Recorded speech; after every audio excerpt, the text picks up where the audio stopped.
Dan kemudian alhamdulillah zaman akhir itu mulai agak ngawur. Kalau ada acara itu wong liya kon maca anake mlebu metu gak melok maca. Itu keliru, saya jamin itu keliru. Saya sering kalau mimpin di rumah, kalau yasinan di tonggo-tonggo kok anaknya gak maca saya keluar. Bapakmu wong liya kon maca kata saya. Jadi itu menurut saya itu yang jelas saya sampai ngisi begini. Yang ada riwayatnya itu idza mata ibnu adam min qata amaluhu ila min salasin shadaqatin jariyah au ilmin yuntafa'u bi aw waladin sholihin yatullah. Itu tidak ada di hadis au kiyayin sholihin yatullah kata. Yang ada itu awaladin apa? Sholihin. Jadi anaknya harus ikut, kalau tidak ada usaha kata. Akhirnya anaknya dawuh tinggi Gus nggih. Kadang-kadang enggak, orang lain baca buahnya anaknya mau mlebu metu mau enggak manggakno tamu mbek rokokan. Itu harus ditobatkan itu. Keliru itu. Karena nasnya bukan awkiyayin solihin tapi awaladin solihin. Saya masih ingat Dawe Mbah Mun. Saya nanti cerita mas saya sebentar, terus cerita kitab Al-Ataqoh As-Somadiyah dikarang Said Muhammad, fawaidnya maksudnya. Kalau Islam Arab, ini kata Mbah Mun, kalau Islam Arab itu contohnya kayak pohon kurma, jadi kuat. Dan wajah tasbihnya itu di daunnya tidak jatuh. Tapi kalau Islam Indonesia kata Mbah Mun itu kayak padi, jadi ya agak doyong-doyong sedikit gitu. Jadi untuk menghadapi angin besar itu pilihannya dua, Anda kekar kayak kurma atau fleksibel kayak padi. Jadi ya doyong-doyong sithik gitu. Ada koruptor sowan, salam templeknya ya diterima gitu. Ada calon bupati cantik ya didukung, pokoknya agak-agak doyong gitu. Tapi baru kayak doyong itu nggak bisa roboh karena fleksibel. Jadi kazar in akhraja syatahu. Jadi ada dua tamsil. Karena memang menghadapi orang fasik, orang dolim ini kita sebagai ulama itu ya kebingungan. Ini mungkin Ki Afif bisa batul masail ini. Karena pertanyaannya gini, saya berkali-kali digojlok sama bapak saya. Berteman orang fasik hukumnya gimana? Pasti dijawab haram. Tapi kalau pertanyaannya dibalik, membina orang fasik hukumnya gimana? Baik. Dan bisa membina kalau berteman. Makanya Gus Azaim pernah bikin seni deh, muktamar seni. Anggap saja madhabnya seperti itu gitu. Jadi ya agak doyong-doyong sedikit. Masa ketop berteman orang yang macam-macam. Tapi itu fleksibel. Nyatanya tetap soleh sampai sekarang gitu. Itu berarti itu ya gitu kata Bamun itu. Jadi untuk menahan angin yang besar pilihannya hanya dua, Anda kokoh kayak pohon kurma atau fleksibel kayak padi.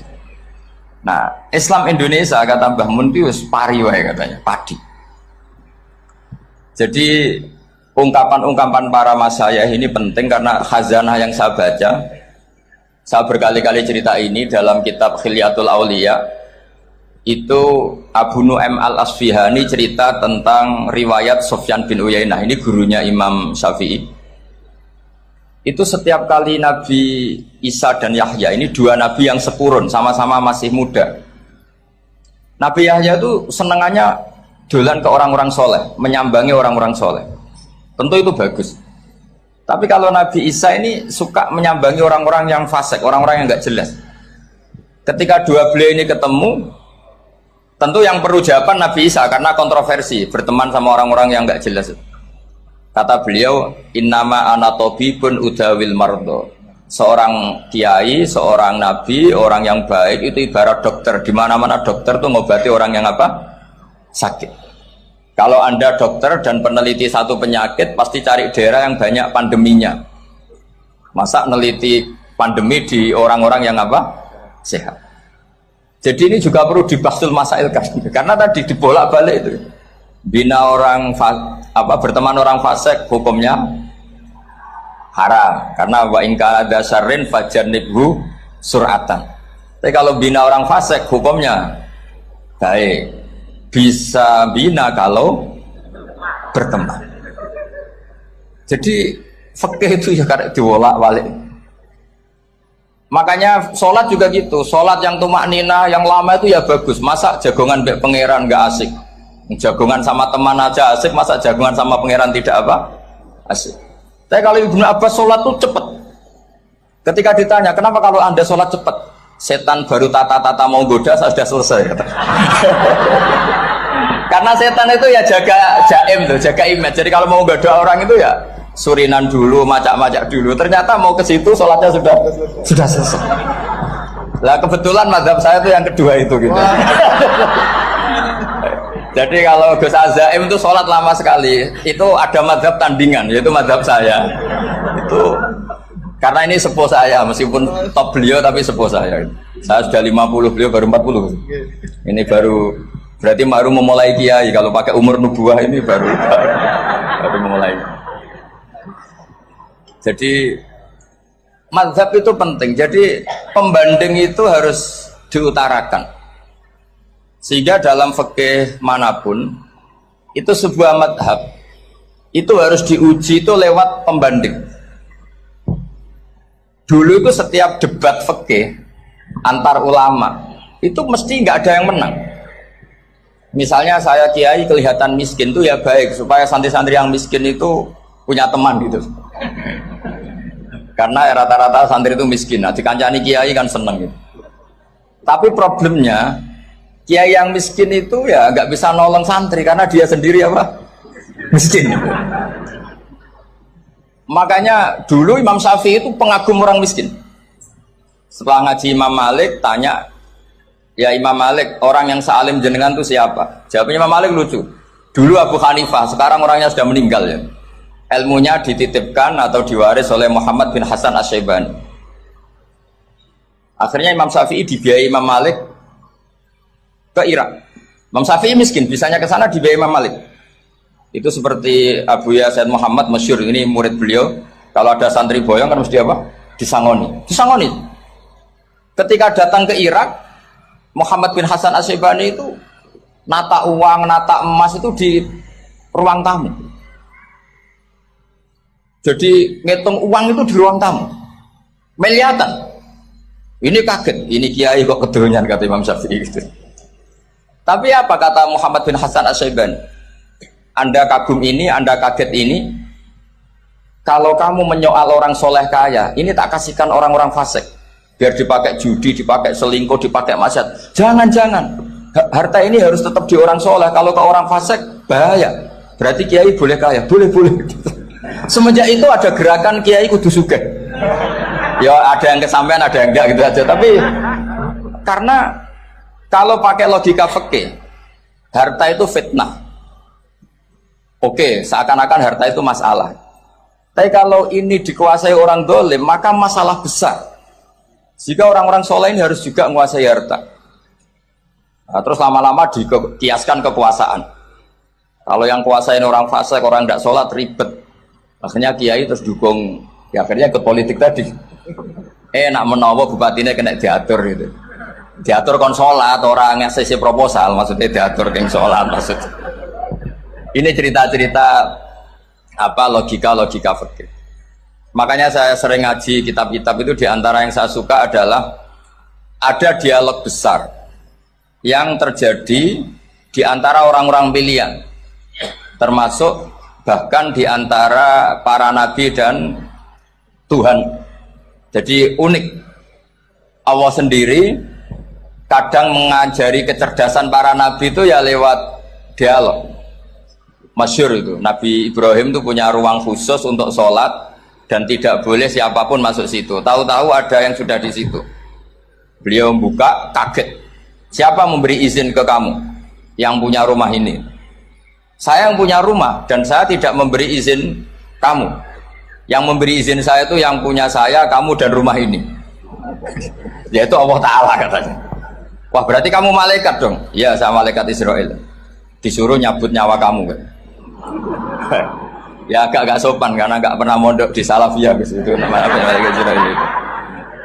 Itu akhirnya Nabi Ibrahim bilang, wah itu keliru, Anda pasti keliru. Hal ra'aita habiban yumitu habibah, hal ra'aita khalilan yumitu khalilah. Saya ini Khalilur Rahman, saya ini kekasih Allah. Masa ada kekasih bunuh yang dikasih? Itu Israel akhirnya ngaji, masuk akal juga. Ternyata perintah ini mungkin hoax ya. Pokoknya dia terus mikir akhirnya. Iya ya, masa ini kekasih Allah kemudian oleh Allah dibunuh, dimatikan. Terbanglah Israel, matur lagi, ya Allah, kata Ibrahim, hal ra'aita khalilan yumitu khalila. Masa kekasih bunuh yang dia apa? Kasih. Kayaknya masuk akal Gusti. Mulai ngaji lah kira-kira gitu malaikat itu. Akhirnya oleh Allah dijawab, ya sudah begini, kamu datang ke Ibrahim bilang, hal ra'aita habiban yakrahu ayyalqa habibah. Masa kekasih tidak siap ketemu yang dikasih. Nah, jadi akhirnya Nabi Ibrahim, Israel datang lagi. Logikanya sekarang enggak gitu, begini katanya diajarin. Hal ra'aita habiban yakrahu ayyalqa habibah. Masa kekasih tidak siap ketemu yang dikasih. Kata Ibrahim, oke, ya terus mau meninggal. Jadi kalau jenengan cinta betul sama Allah ya harus, ya tidak usah jangan sekarang, tapi kalau mati di rumah aja, kalau di pondok ngerepotnya kiainya nanti itu. Tapi nanti setelah punya cucu banyak lah. Nah, barokahnya baca ini, dialog-dialog orang pilihan ini akan tersibak. Karena tidak dalam semua kebaikan itu nggak ada logikanya, rata-rata ada logikanya. Misalnya begini, kalau Anda orang soleh, kemudian anak Anda pamit mau sekolah di Jerman, pilihan Anda mengizinkan apa enggak? Karena potensi jadi fasik ya tinggi, karena di tempat-tempat mas. Potensi berdakwah dari daerah yang untuk daerah yang tidak ada dai-nya menjadi ada. Itu mesti ulama itu berdebat. Misalnya punya anak pamit mau kembali atau keluarga. Yang satu cara berpikir optimis. Awal ada dai di beberapa negara Eropa itu ya barokahnya imigran, pekerja, mahasiswa. Dan semua itu bumi Allah, harus ada tasbih, harus ada tahmid. Dan itu harus dimulai dari kemauan atau mengizinkan anak asuh kita ke sana. Tapi di sisi yang lain potensi jadi fasik itu tinggi sekali. Wamana iman pas-pasan. Nah hal-hal seperti ini itu pasti jadi perdebatan. Dan kita harus menjawab. Dan tadi kayaknya di semua Basul Masail Pondok Salafiyah jawabnya pede semua, nggak ada ragu, nggak ada khilaf. Baguslah kalau pede. Meskipun nanti mungkin ada ulama lain yang cara berpikir apa? Berbeda. Sehingga ini saya cerita ya.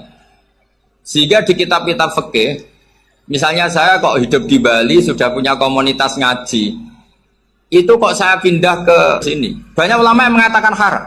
Karena membiarkan bumi Allah yang sudah pernah ada orang yang sujud, kemudian ditinggalkan kosong, dan kemudian dikuasai orang yang tidak sujud. Jadi dianggap itu pembiaran. Jadi banyak di kitab Qalyubi, sarahnya Mahalli, jika ada seorang muslim yang hidup di negara orang kafir, dia nyaman, tidak dapat teror, itu nggak boleh lagi pindah ke negara Islam yang sehat. Karena takutnya li'alla yastauliyal kafir tilkal buk'ah, supaya bumi itu tidak dikuasai orang kafir. Jadi ini hal-hal yang para fuqaha itu harus berdebat. Karena ini masalah-masalah furu'iyah. Sehingga mulai dulu ya banyak ulama yang nyun sewu berpolitik, mulai Wali Songo sampai sekarang alhamdulillah yang minat banyak. Mungkin bedanya ikhlas sama tidaknya. Tapi kalau saya pernah dikeluhin utusan dari ya komunitas. Islam Indonesia itu dulu itu ceritanya banyak yang dari Kamboja. Kalau dulu orang cerita itu orang Cempa.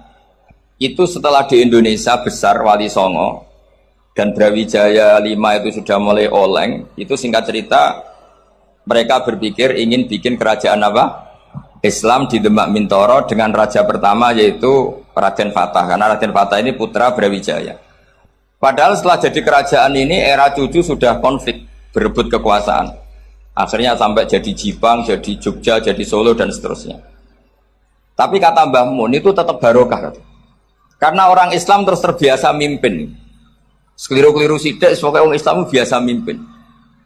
Sehingga zaman Mbah Hashim ya sudah mimpin Masumi, zaman Ki As'ad pengaruhnya besar, sampai sekarang Kiai pengaruhnya besar. Nah barokahnya Kiai pengaruh besar ini sampai moral jadi ukuran. Misalnya sekarang ada calon bupati kok nggak sholat, itu pasti kalah. Jadi sholat itu jadi tolok ukur untuk calon apa? Bupati. Meskipun mungkin punya efek pura-pura sholat, tapi gak apa-apa lah. Sementing moral ini jadi ukuran. Sementara yang di Thailand, di Patani, itu karena dulu pelajarannya tasawuf, itu orang nggak ambisi mimpin dunia. Tahu-tahu dipimpin. Dan akhirnya nyuwun sewu ya saake Islam-Islam yang dulu terlalu tasawuf karena nggak punya pengalaman memimpin, akhirnya lazimnya konsekuensinya hanya dipimpin. Tapi Islam Indonesia beda. Karena kulino mimpin, itu akhirnya dari orang Islam biasa menjadi Islam yang sholat sampai Islam yang bisa ngaji itu bisa mimpin negara. Tentu yang paling populer dimulai Gus Dur. Jadi ini sesuatu yang barokahnya istihad para kiai. Sementara Islam kulino mimpin. Jika di Indonesia itu barokahnya itu kebaikan itu jadi tolok ukur. Ada orang kok terkenal koruptor atau terkenal nyuwun sewu selingkuh atau terkenal apa itu pasti tidak jadi. Karena moral itu menjadi tolok ukur. Dan itu adalah politik para kiai. Jadi ini saya cerita, dan itu negara juga akhirnya untung karena seleksi agama sama negara itu sama-sama kiai ya bilang negara harus dipimpin orang soleh, negara juga bilang seperti itu. Nah, ketokohan-ketokohan para beliau-beliau ini yang mau lah bekerja sama dengan Umarok. Kita tahu dulu Pak Harto ya rawuh ke sini ketika Muktamar 84, rawuh ke Ki As'ad, ketika mau kembali ke Khittah juga dirembuk oleh ulama dan Umarok. Dan akhirnya ini menjadi negara yang alhamdulillah semoga selalu menuju baldatun thayyibatu wa rabbun ghafur. Nah, kemudian di sini saya tabarruk dengan Said Muhammad, gurunya Kiai Haji Azaim. Saya mau cerita tentang amaliyah tadi. Saya sebetulnya nggak niat bacakan bab itu, gara-gara ada khataman jumlahnya banyak saya jadi pusing. Ini panitia tanya, khatam betul apa enggak? Iya, Gus, khatam betul. Tapi kayaknya saya tidak yakin itu. Karena saya ini kan dari pondok tahfidz itu. Biasanya anak khataman itu ya rada bodoni itu. Wis dibaca buanter sing nyemak ya mendelok pojoke tok. Mergo kebanteren. Nah, akhirnya lafat-lafat yang di tengah itu enggak di apa? Baca. Tapi ya semoga dimaafkan Allah lah. Yang jelas itu enggak. Tapi saya mau cerita ya. Jadi cara berpikir Said Muhammad ini saya baca ya. Di antara yang diyakini madhab Malikiyah, ini saya baca saja teksnya. Jadi ada riwayat namanya, kalau Said Muhammad bahasakan itu Ataqah Somadiyah. Kalau di Indonesia kadang orang bilang Al-Ataqah Al-Kubro, yaitu dengan membaca surat Ikhlas. Di sini jumlahnya hanya 100 kali, kila 1000 kali. Tadi berapa semua? 700 juta, ini sudah susuk banyak ini. Di sini hanya 40, riwayat lagi 100, 1000. Terus sampai tadi berapa? 800 juta. Wah, ini sudah susuk ini. Itu anak cucu sampean pasti masuk surga itu kalau bisa. Ini saya baca, ini kitabnya Said Muhammad ini. Suratul Ikhlasi wal Itqu minan nar. Akhrajat Tabrani fil Kabir an Sayrus ad-Dailami wa ibnu Uftin Najasi. Waqat khadaman Nabiya sallallahu alaihi wasallam. Orang ini jadi khadimnya Nabi. Qala Rasulullah sallallahu alaihi wasallam, "Man qara'a qul huwallahu ahad mi'ata marratin fi shalat ghairiha katabahu lahu bara'atan minan nar." Ini hanya berapa ini? Mi'ata marrah. Berarti kalau satu orang itu cukup 100. Tadi sudah untuk 7 turunan tadi, untuk orang berapa? Untuk 7 turunan. Nah, sudah susuk ini, sudah susuk ini. Aduh, ribet ini. Nah, ini tak cari pembenarannya, ini supaya keren. Ini di halaman 188 Abwabul Farad. Warwa Ibrahim bin Muhammad al-Khiyari fi fawaitihi an Khudzaifa marfu'an. Man qara'a qul huwallahu ahad alfa marratin faqad ishtara nafsahu minallah. Berarti 100, ada riwayat lagi 1000. Nanti tak carikan lagi yang berapa? 1 miliar. Jangan dengar banyak-banyak. Nah, ini saya baca ya. Wa hadzal adatu huwa al-ma'rufu bi ataqatis somadiyah. Wa qad nassa jama'atun mutaakhiril malikiyah ala istihbabi ataqatis somadiyah. Wa haddu ala qiraatiha wa istimaliha. Minhum Asy-Syaikh Abdus Salam Al-Asmar saat terus ini. Jadi kullu haula'i istahabbu ataqatas somadiyah ma'atirafi ba'dihim kal misnawi bi syiddati fi hadisiha. I'timadan ala anna hadza minal fadha'il allati yutasahalu fiha. Faman sa'a yasta'milaha roja'a khusula ma fiha fala ba'sa bidzalik ala syarti alla ya'taqida thubuta dzalika anin nabi sallallahu alaihi wasallam hatta la yaqa fil kitsbi alaihi. Jadi intinya itu silahkan Anda bikin jumlah sesuai versi Anda. Yang penting Anda jangan kampanye kalau itu perintah Kanjeng Nabi Muhammad sallallahu alaihi wasallam. Karena kalau kamu atasnamakan Nabi kemudian jumlahnya sampai 800 berapa? 800 juta, berarti Nabi mengajarkan masyaqqah pada umatnya. Jadi cukup yang riwayat itu di sini hanya 100 sama 1000. Jadi kalau jumlah tadi untuk 7 apa? Turunan. Jadi kamu harus ditutup dengan doa, ya Allah, semua itu bukan untuk saya tapi untuk 7 turunan. Tolong catat ya Allah. Karena itu. Jadi artinya gini loh ya, orang Indonesia yang sering mempraktekkan atakosomadiyah itu bukan tanpa dalil. Ternyata dalam madzhab Maliki, saya masih ingat ketika mbah saya kandung, bapaknya bapak, asmane Mbah Nur Syam, itu wasiatnya minta dibacakan 4.000. Yang baca pas itu ya bapak sama anak-anaknya. Dan kemudian alhamdulillah zaman akhir itu mulai agak ngawur. Kalau ada acara itu wong liya kon maca anake mlebu metu gak melok maca. Itu keliru, saya jamin itu keliru. Saya sering kalau mimpin di rumah, kalau yasinan di tonggo-tonggo kok anaknya gak maca, saya keluar. Bapakmu wong liya kok kon maca kata saya. Jadi itu menurut saya itu yang jelas, saya sampai ngisi begini. Yang ada riwayatnya itu idza mata ibnu adam min qata amaluhu ila min salasin shadaqatin jariyah au ilmin yuntafa'u bi awaladin sholihin yatullah. Itu tidak ada di hadis au kiyayin sholihin yatullah kata. Yang ada itu awaladin apa? Sholihin. Jadi anaknya harus ikut, kalau tidak usah kata. Akhirnya anaknya udah wedi, nggih Gus nggih. Akhirnya tak kei jagung paling akeh, kula mendet sithik. Wong aku ora anake. Kadang-kadang enggak, orang lain baca buahnya, anaknya mau mlebu metu mau enggak manggakno tamu mbek rokokan. Itu harus ditobatkan itu. Keliru itu. Karena nasnya bukan awkiyayin solihin tapi awaladin solihin. Ini bukan provokator, ini memang iya harus seperti itu. Nah terus tentang la ilaha illallah itu penting sekali. Cuma saya mohon itu dielmoni lah.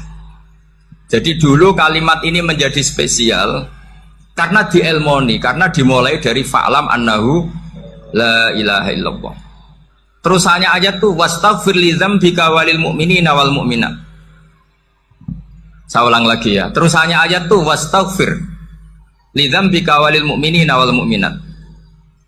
Makanya menurut madhab Sadili, kamu disuruh baca la ilaha illallah dulu, jangan istighfar dulu. Saya ulang lagi ya. Dalam madhab Sadiliyah itu la ilaha illallah dulu, nggak boleh istighfar dulu. Alasannya masuk akal. Orang yang kafir 70 tahun itu sekali baca la ilaha illallah itu langsung yughfar lahum ma qad salaf.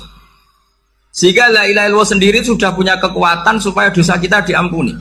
Qul lil ladzina kafaru iyantahu yughfar lahum ma qad salaf.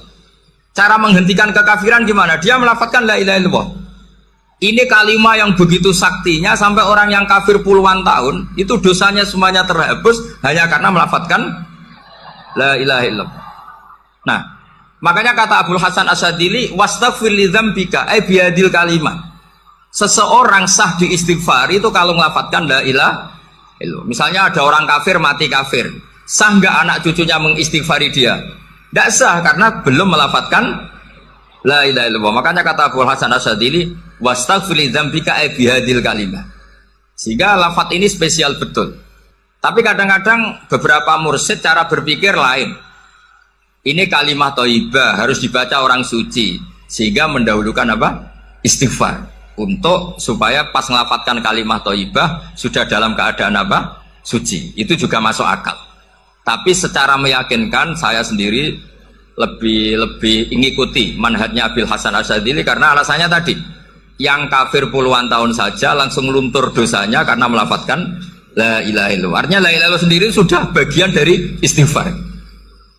Nah, ya tadi buktinya fa'lam annahu la ilaha illallah terus wastaghfir li dzambika walil mu'minina. Jadi orang sah diistighfari itu setelah dipastikan sah tauhidnya. Jadi setelah tauhidnya sah yaitu la ilaha illallah baru sah apa? Diistighfari. Sehingga orang kafir Saya ulang lagi, orang kafir yang mati kafir, anak cucunya tidak boleh apa? Tidak boleh menistighfar.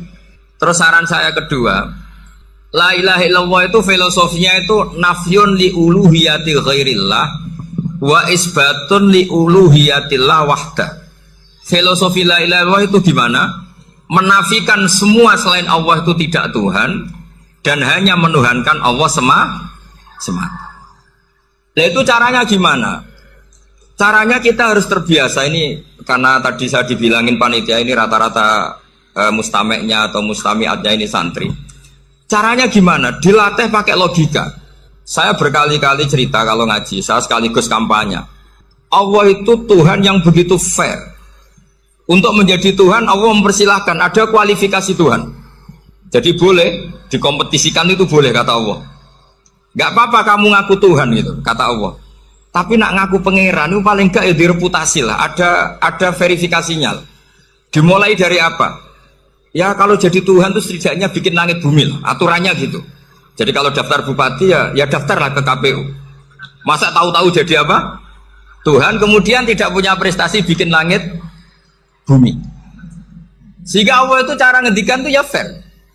Qul ara'aytum ma tad'una min dunillah aruni madza khalaqu minal ardi am lahum syirkun fis samawati. Coba yang kamu tuhankan selain saya, prestasinya apa? Ketika saya bikin bumi itu apa ikut bikin? Terus am lahum syirkun fis samawati. Kalau bikin langit, kalau nggak bisa ya urun lah gitu. Urun semen apa urun bego, pokoknya urun lah gitu. Urun ora, gawe bumi ora, ngerti-ngerti ngaku dadi pangeran.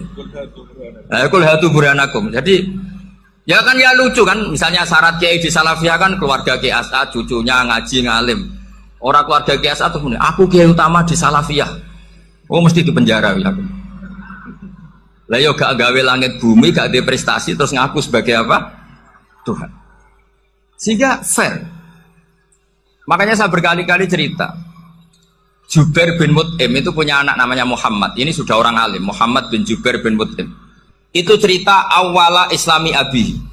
Mut'im itu orang pinter sekali. Saking pinternya dia jadi delegasinya orang Quraisy datang ke Rasulullah sebagai negosiator untuk membebaskan Asra Badrin, tawanan perang apa? Badar. Yang namanya disuruh itu pasti orang pinter. Tapi apa yang terjadi ketika nginep di masjid? Karena zaman itu gak ada hotel, nanti jadi geger. Orang musyrik nginep di masjid hukumnya gimana? Bahsul masail tok. Zaman itu mau tidak mau, kalau sekarang kan ada hotel, kiai juga punya wisma. Apa yang terjadi? Orang ini cerdas sekali. Dan delalah Nabi pas sholat maghrib itu baca watur wa kitabim mastur sampai am khalaqus samawati wal ard. Ya kalau kamu jadi Tuhan ya setidaknya menciptakan langit bumi lah. Namanya jadi Tuhan ya ada persyaratan ya. Paling tidak punya reputasi menciptakan langit bumi. Atau kalau jadi Tuhan setidaknya reputasinya itu nggak diciptakan yang lain. Am khuliqu min ghairi syai'in. Ini jadi Tuhan kok punya bapak, punya ibu. Ini jadi Tuhan kok lahirnya di bumi, ada tanggal lahirnya, ada tahun. Masa jadi Tuhan kok dulu buminya? Pokoknya walhasil tuh. Akhirnya Nabi ketika salam sholat maghrib, dia datang. Ya Rasulullah, akalku habis oleh ayat yang barusan kau baca. Sudah saya Islam saja. Argumentasi selain Allah Tuhan itu batal. Itu, nah saya mohon santri-santri Salafiyah itu baca Quran sampai seperti itu. Jadi jangan hanya khataman banyak-banyakan maksudnya. Ini bukan nyindir ini, ngamuk ini. Jadi ya khatamannya tadilah 1000 atau berapa lah, jangan banyak-banyak. Juga kasihan malaikat yang nyatet kan. Wong baru subhanallah alhamdulillah aja di teks hadisnya at-abad al-malaikah kan ditetek. Itu baru subhanallah alhamdulillah itu sudah mencapaikan malaikat. Makanya saya wiridan tuh arang-arang kasihan malaikat karena nanti jadi itu ya ada madhabnya itu. Jadi kalau Gus Azaim sholat lama tak saingi sholat cepet tuh sama-sama ada madhabnya. Yang cepet kayak saya tadi setan pas tata-tata mau goda pas rukuk saya sudah itidal. Mau goda itidal saya sudah sujud, pusing dia. Tapi jangan tiru, ini madhab yang agak-agak khusus lah, sudah cara orang Madura agak khilaf khusus. Khilaf ya, khilaf ini agak khilaf ini sudah. Tapi saya inginlah Sampean kalau ngaji Quran itu dilatih berlogika. Jadi Allah itu fair. Nggak apa-apa kalian ngaku Tuhan tuh nggak apa-apa, tapi tunjukkan prestasi kamu apa. Aruni madza khalaqu minal ardi am lahum syirkun fis sama. Am khalaqus samawati wal ard. Diulang lagi, am khuliqu min ghairi syai'in. Setidaknya kalau jadi Tuhan itu ya nggak butuh yang lain lah. Masa jadi Tuhan kok wujudnya saja butuh orang lain, butuh bumi, eksistensinya butuh makan, butuh minum. Makanya Allah cara meniadakan uluhiyah selainnya itu Allah tuh redaksinya tuh mengena sekali. Yaitu tadi dengan cara-cara seperti itu. Sebagian ayat disebutkan ma asyattuhum khalqas samawati wal ardi wala khalqa anfusihim. Wong Tuhan kok nggak punya reputasi bikin langit, bikin bumi, bahkan untuk menciptakan diri saja nggak bisa. Ya sudah lah, kamu nggak usah ngaku Tuhan, nggak level kata gitu.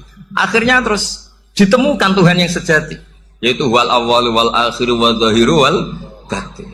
Nah, itu yang Mut'im ini tadi termasuk orang yang sangat cerdas sekali. Padahal itu bacanya bukan pas basul masail, enggak. Nabi pas sholat maghrib. Juga bukan pas ceramah, enggak. Tapi itu didengarkan.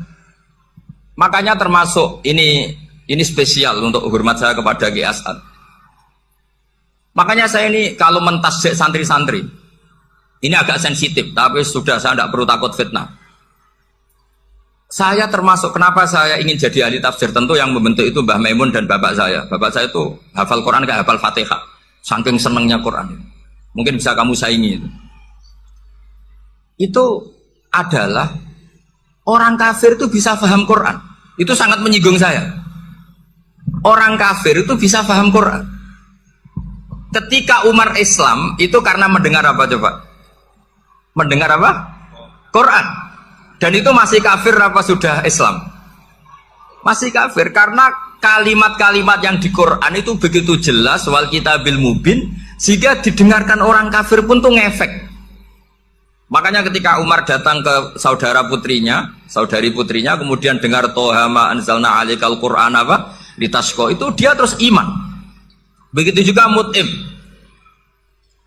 Itu ketika dengar Nabi baca surat At-Tur ya langsung iman.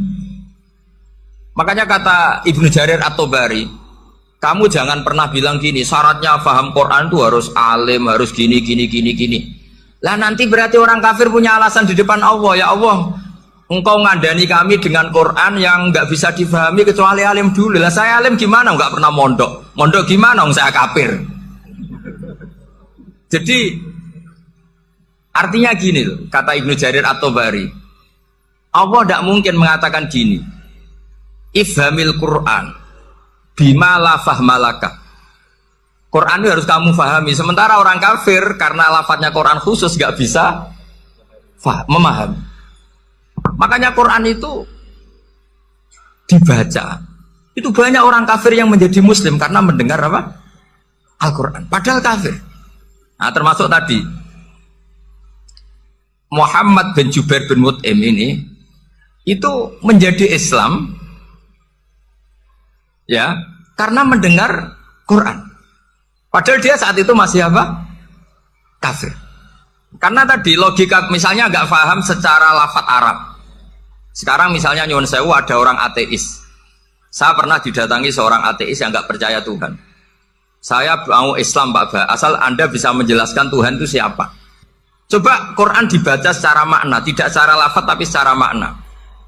Begini misalnya, ada orang ateis datang ke saya, Pak Ba, saya mau Islam, asal Anda bisa menjelaskan Tuhan itu siapa. Terus saya tanya, ini ngajak goblok-goblokan apa pinter-pinteran? Kata saya. Terus dia jawab, ngajak pinter-pinteran Pak. Saya ini doktor katanya. Maksudnya di akademiknya dia doktor, mungkin jurusan matematika atau apa, tapi di ketuhanannya jeblok. Terus tak tanya, kalau ini ada kertas, kamu suka ada rumusnya apa suka ada? Ya suka ada rumusnya. Kenapa ada kertas? Ya karena ada yang bikin. Nah kira-kira berstatus membikin atau membuat itu sesuatunya mewujud apa enggak? Ya pasti mewujud lah, pasti ada. Ya sudah, anggap Tuhan itu adalah sebab dari semua yang ada. Masa alam yang seperti ini, langit dan bumi ini maujudat, kemudian kamu katakan khalaqahal adam, bahwa alam raya yang maujud ini diciptakan oleh ketiadaan. Ya juga, berarti Tuhan itu ya. Ya itu yang namanya Tuhan. Lah mulai dulu kiai-kiai ngomong gitu kan saya Islam katanya. Jadi kiai-kiai itu kadang-kadang kalau jawab pokoknya KBU digawe Tuhan. Beda dengan dakwanya orang-orang mantek. Orang-orang mantek itu kan nggak pernah nyebut Allah. Ini alam hawadis, labudamin muhdis. Meskipun mereka, nah muhdis ini menurut Islam namanya Allah. Tapi sebetulnya kan nggak langsung bilang Allah. Jadi tak kasih tahu, alam raya ini maujud gak? Ya maujud Pak. Bisa nggak sesuatu yang nggak ada menjadi faktor wujudnya yang ada? Ya tidak bisa, namanya nggak ada itu nggak bisa jadi faktor. Nah itu hebatnya ulama-ulama kita ketika mengenalkan Allah itu siapa? Zat yang wajibil wujud. Jadi kita ini kalah pinter be ulama-ulama dulu. Ya alhamdulillah kalahnya sama ulama dulu. Kalau kalah sama ulama sekarang isen Pak. Jadi ulama dulu sudah pinter. Pasti pertanyaan dasar manusia, hadil maujudat itu man khalaqaha, siapa yang menciptakan? Kalau kamu langsung jawab Allah atau Tuhan, mereka pasti tidak nerima. Ya jawab saja, hadil maujudat mesti khalaqaha maujudun. Nah berhubung maujud ini berstatus pencipta, harus super. Nah super ini oleh ulama disebut wajibul wujud atau musabbibul asbab, yang oleh Islam dinamai Allah. Tapi kita langsung ngomong Allah, ya mesti aja bingungkan kan bagi yang bingung maksudnya. Ya saya mohonlah kalimat-kalimat la ilaha illallah itu diamatilah, diresapi sampai seperti penjelasan saya ini, sehingga punya kualitas ilmu. Karena syaratnya memang fa'lam, harus punya kualitas apa? Ilmu. Ilmu itu apa? Ma'rifatus syai' ala ma huwa alaih. Mengenal sesuatu sesuai detail-detail sifatnya sesuatu itu. Misalnya kalau Allah sudah jadi Tuhan, ya harusnya qabla kulli syai'. Masa Tuhan sama yang dituhani wujudnya dulu yang dituhani? Ditemukanlah sifat awal atau qadim. Makanya kalau sudah bertauhid harus hafal akidah berapa khamsin. Dimulai apa? Wujud. Kenapa harus dikatakan wujud? Karena alam raya ini kadung maujudat. Hadhil alam maujudun. Masa maujudun khalaqahul adam? Masa maujudat khalaqahul adam? Nah itu yang disebut am khuliqu min ghairi syai'in am humul khaliqun. Jadi saya mohon semohon-mohonnya, cobalah tradisi-tradisi lihat baru ayat ini dihidupkan lagi, sehingga kita baca Quran itu sekaligus menjadi orang yang sangat argumentatif. Karena Quran adalah qul falillahil hujjatul balighah. Dilatih. Jangan bosan dilatih.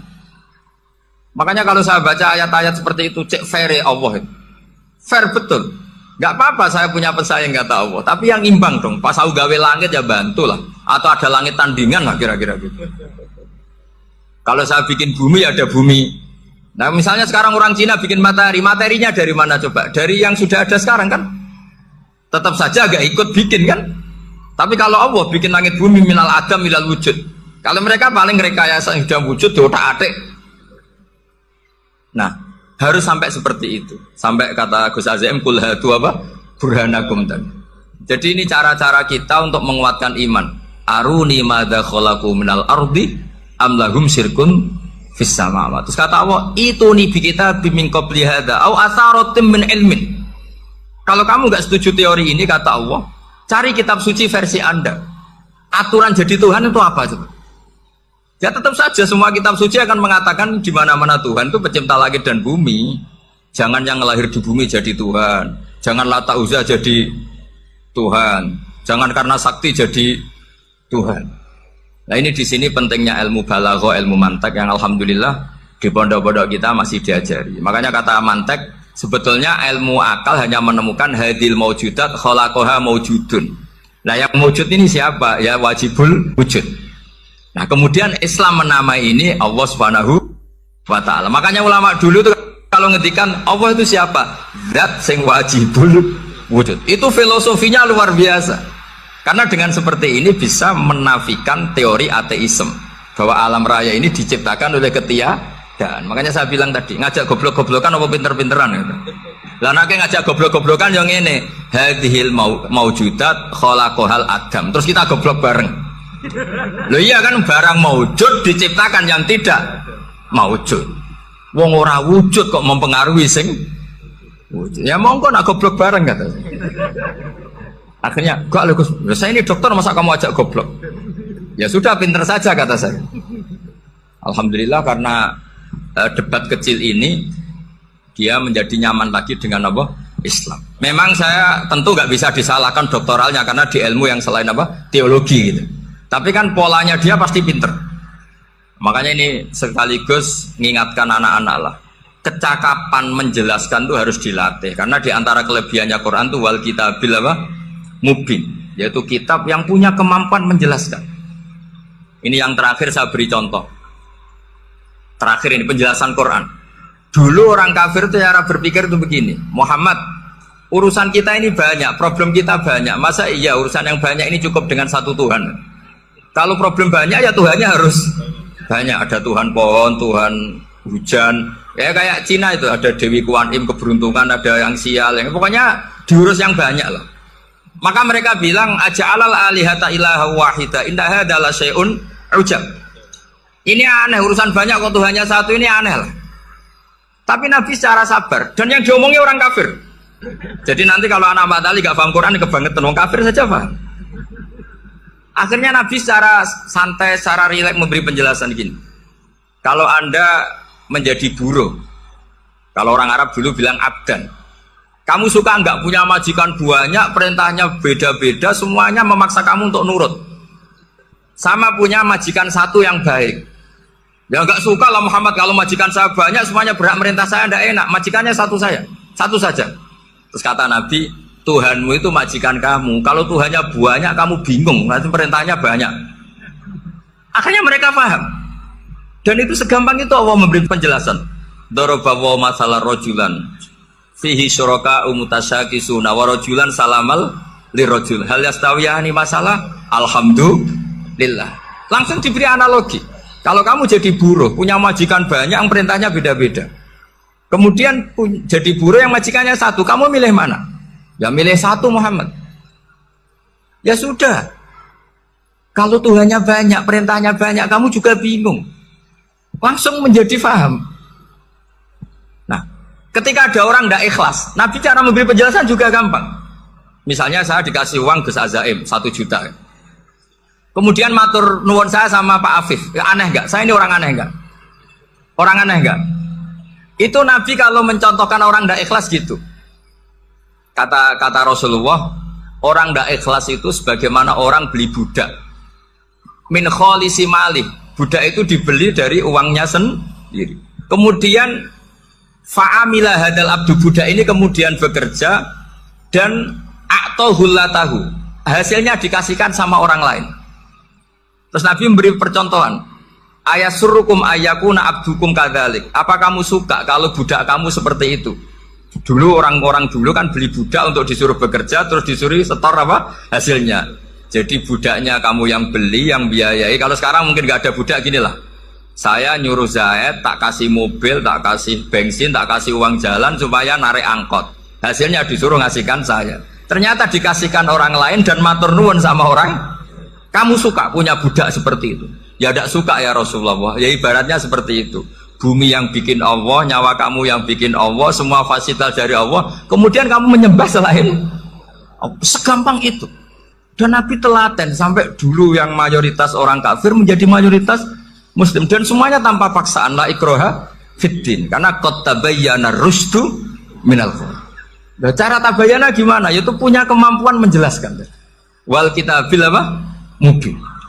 Ini makanya saya mohon lah. Ini saya mohon semohon-mohonnya anak-anak ini kan kader-kadernya Mbah Samsul Arifin, Mbah As'ad, Gus Fawaid, sekarang Gus Azaim, semuanya harus punya kemampuan wal kitabil apa? Mungkin. Sehingga diantara sifatnya Nabi itu fatonah, punya kecerdasan. Nabi itu gak pernah debat kalah. Itu meskipun sudah terdesak gak pernah kalah. Pernah Nabi itu ngendikan la adwa wala tiarata, tidak ada penyakit menular. Ada orang yang mungkin kurang suka iseng, ada onta yang sudah gudiken dijejerno sama yang waras, ternyata yang waras jadi gudiken. Akhirnya Nabi diundang lah kira-kira gitu. Ya Rasulullah, kata engkau gak ada penyakit menular, Tapi ini unta yang nggak gudikan tak jejerkan yang gudikan ikut gudikan. Berarti kan menular.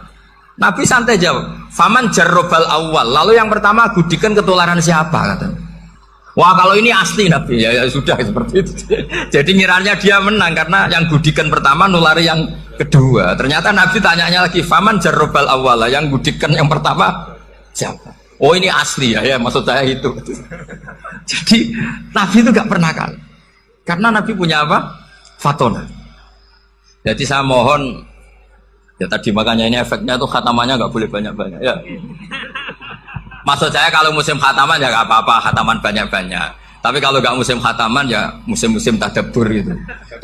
Tapi kalau ini musim khataman ya monggo lah. Cuma saya kok kasihan malaikatnya tadi itu. Assalamualaikum warahmatullahi wabarakatuh.